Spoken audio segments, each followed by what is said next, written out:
Waouh, les petits angoissés! Aujourd'hui, nous allons nous plonger dans un procès hors norme avec, à la clé, deux potentiels coupables. C'est parti. 27 juin 1958. Il est minuit passé. C'est une chaude nuit d'été à Nuremberg. Les habitants du vieux quartier de Saint-Jean, dont beaucoup ne dorment pas en raison de la canicule, sont tirés de leur lit par une fusillade. 7 coups de feu, exactement. Prévenus par les voisins, les policiers arrivent rapidement sur les lieux du drame. C'est dans un petit pavillon attenant à l'épicerie de monsieur et madame Kircher. Personne ne répondant, les policiers enfoncent la porte. Ils montent au premier étage, entrent dans une chambre et découvrent un spectacle horrible. Albert Kircher, 70 ans, et sa femme Paula, 66 ans, baignent dans leur sang, criblés de balles.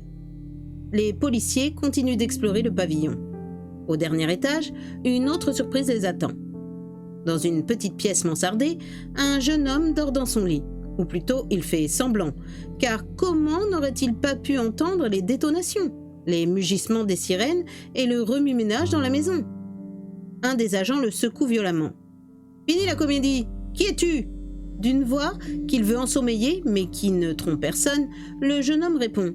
« Niklaus Hafner. Je suis le commis de monsieur et madame Kircher. Pourquoi? Qu'est-ce qu'il y a ?»« Il y a qu'on a assassiné tes patrons? C'est toi qui as fait le coup !» Niklaus est un grand jeune homme de 19 ans au visage enfantin, presque poupon. Il reste un instant silencieux, la bouche ouverte, et puis déclare brusquement « Oui, c'est moi. » Le policier lui passe les menottes. « Allez viens, tu raconteras ça au commissariat. » Le 28 juin 1958, le commissaire Werner procède au premier interrogatoire de Niklaus. Le jeune homme, mal rasé, les cheveux ébouriffés, a l'air hagard. Le commissaire Baumann ne peut pas s'empêcher de penser qu'il s'agit d'un simple d'esprit. Cela semble d'ailleurs l'évidence, vu les circonstances de son arrestation. Seul un être plus ou moins débile pourrait commettre ce meurtre et aller se recoucher ensuite, en faisant semblant de dormir. Le commissaire Werner interroge le jeune homme sur les deux points qui restent obscurs.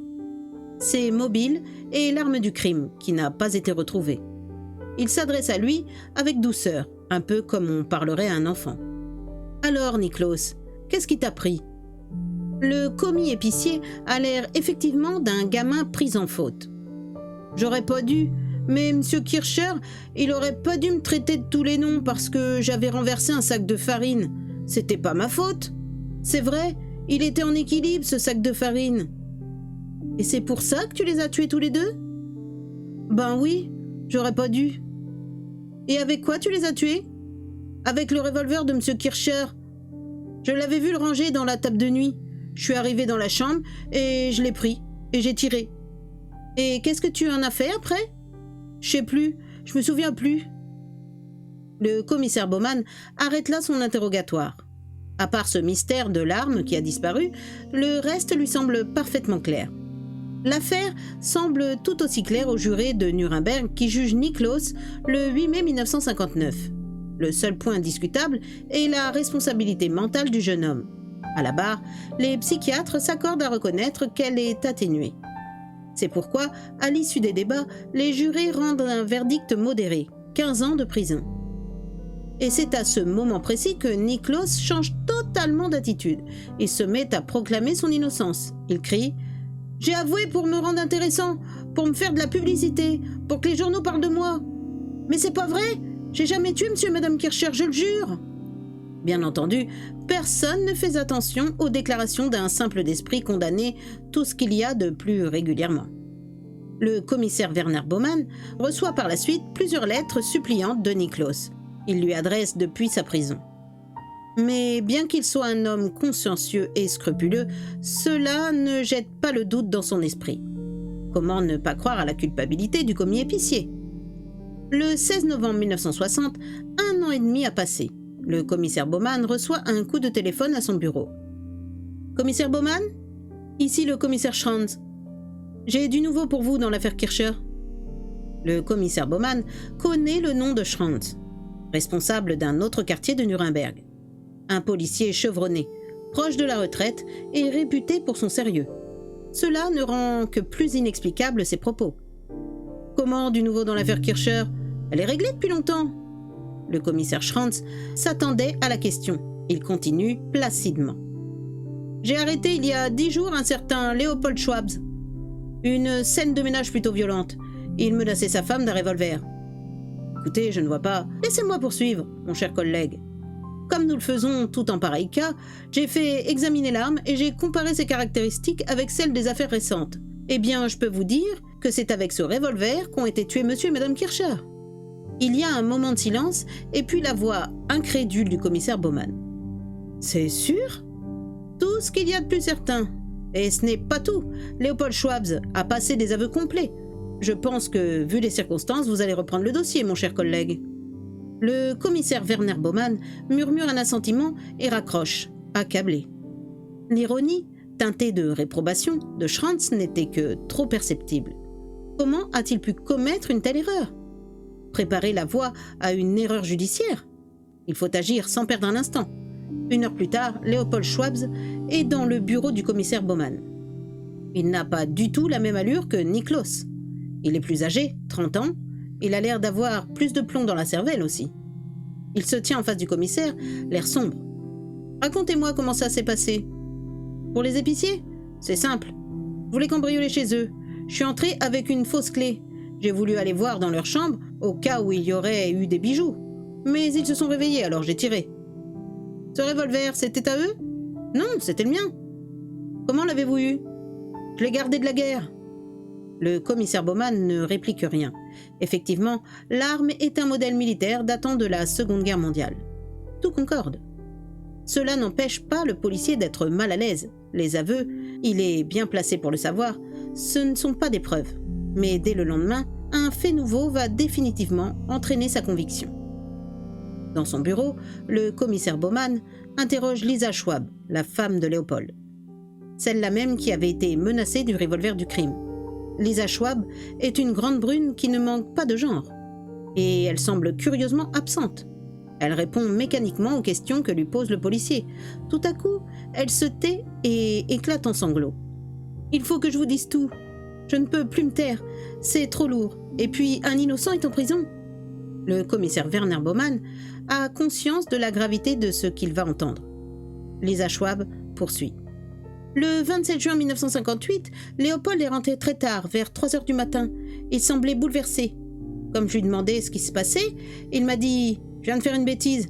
J'ai tué un homme et une femme. » Il reste maintenant au commissaire Baumann une dernière personne à interroger, Niklos. Mais qu'est-ce qu'il lui a pris? Pourquoi s'est-il accusé? À croire qu'il voulait qu'on commette une erreur judiciaire. Ce sont ces questions que pose Werner Baumann au jeune homme dans le parloir de la prison. Niklos a l'air gêné. D'abord, j'ai eu peur de vous et des policiers. Alors, j'ai dit n'importe quoi. Et après, j'ai continué à avouer parce que j'ai eu envie qu'on parle de moi. Je voulais d'un beau procès, des avocats, des journalistes. C'est quand j'ai compris que j'allais rester 15 ans en prison que j'ai dit la vérité. Tout cela est somme toute logique dans l'esprit pas très solide du commis épicier, et fin novembre 1960, il est gracié et quitte la prison de Nuremberg.